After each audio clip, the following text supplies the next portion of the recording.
The first day at a new school is never just hard. For Emma, it felt like walking straight into a battlefield. She'd just moved across states with her mum after her parents' messy divorce.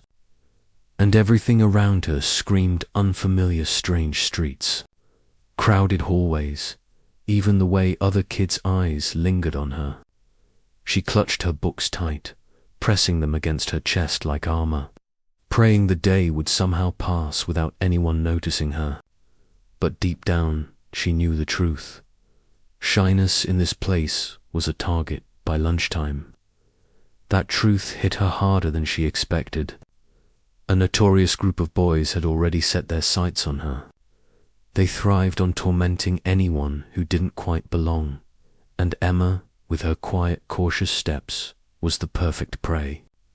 They smirked when she walked by, whispered cruel things under their breath, and laughed as if she couldn't hear every single word.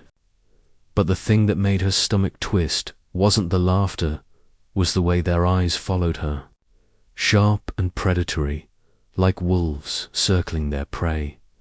That afternoon, as Emma padded down the hallway toward her locker, the inevitable happened. The boys were waiting. Their leader, a tall, lean boy named Jason, lounged against the lockers, a smug, cruel grin plastered on his face. "Hey, new girl," he sneered, voice dripping with mockery. "Nice skirt. I bet everyone would love to see what's under it." Heat rushed to Emma's face, humiliation washing over her like a tide. The laughter of his friends rang in her ears, sharper than any insult could ever be. And then, before she could even react, Jason lunged forward, hand reaching to lift the edge of her skirt, but that was his mistake. In that heartbeat, something inside Emma snapped. Fear didn't exist anymore, a rush of raw, sudden energy. Her body moved before her mind could catch up. She grabbed Jason's wrist like lightning, twisting it with precision she'd practiced 1,000 times. In one smooth motion, she sent him crashing to his knees. A sharp collective gasp rippled through the hallway as Emma stepped back, settling into a perfect defensive stance. "What the?" Jason groaned, clutching his wrist, his smug grin replaced by shock.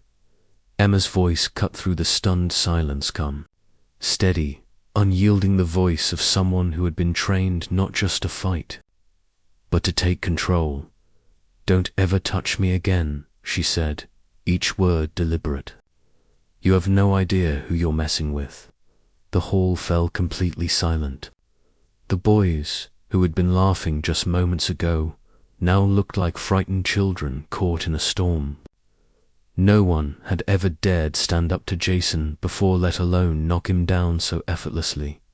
But Emma wasn't showing off. Every strike, every move had been earned through years of grueling training in karate under her father's watchful eye.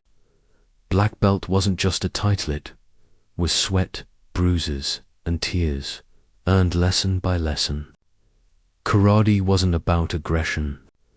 It was discipline, respect, self-defense, and for the first time since her parents' divorce, Emma felt something she hadn't in months: power. Later, as the other students whispered and shuffled past, James paused, watching silently from the edge of the hallway. Why was she helping everyone else? The question hung heavy in his chest. James hadn't always been a kind man. His life had been ruled by ambition, wealth built without much thought for the people around him. But a recent tragedy had cracked something open inside. He'd lost his daughter in a car accident. He never got to say goodbye, never got to hold her one last time. And now, seeing Lily sitting there, hungry and alone, it was like looking into the eyes of the daughter he'd lost. A shadow of regret and love stirred in him, and for the first time in years, he felt compelled to act. James leaned closer and whispered, his voice heavy with regret, I once had a little girl, too, and I wasn't there when she needed me most. I can't change the past, but maybe I can change your future." Lily's heart softened, though trust didn't come overnight. She still wondered if he might vanish, just like everyone else had. Life had taught her to be careful.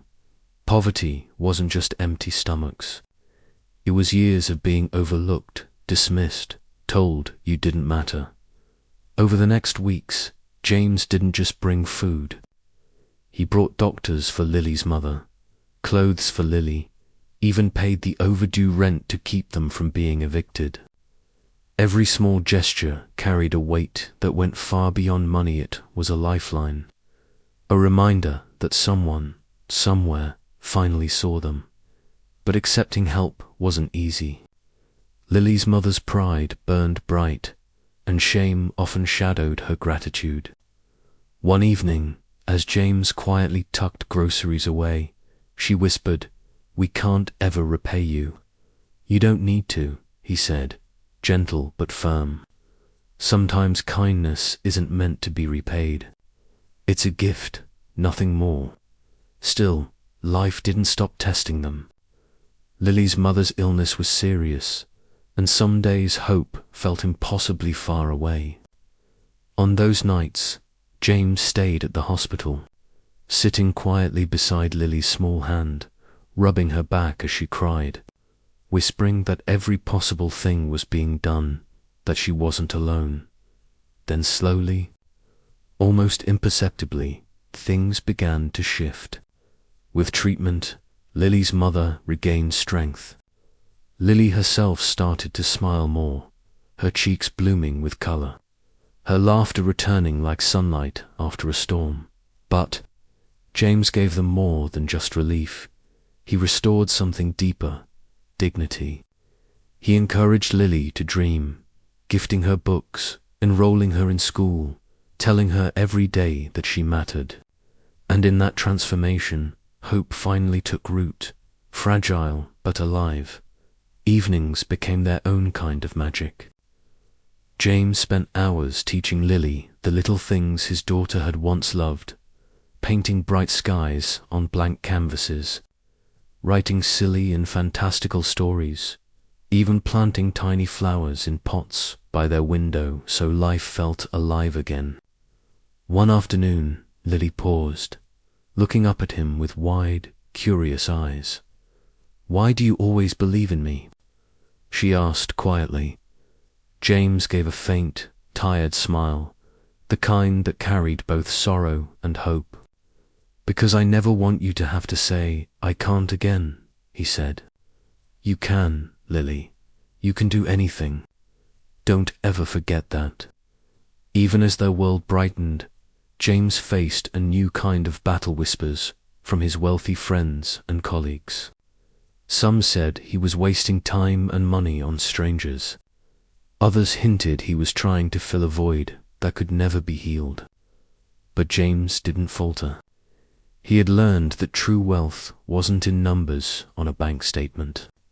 True wealth was measured in lives changed, hope restored, and love freely given. Years passed. Lily blossomed into a bright, confident young woman, her laughter and courage shining even brighter because of the shadows she had endured. She excelled in school, fueled by the memory of her darkest nights and the kindness that had rescued her. Her mother lived to see her graduate, a milestone that once had seemed impossible, tears of pride and relief glimmering in her eyes. And James?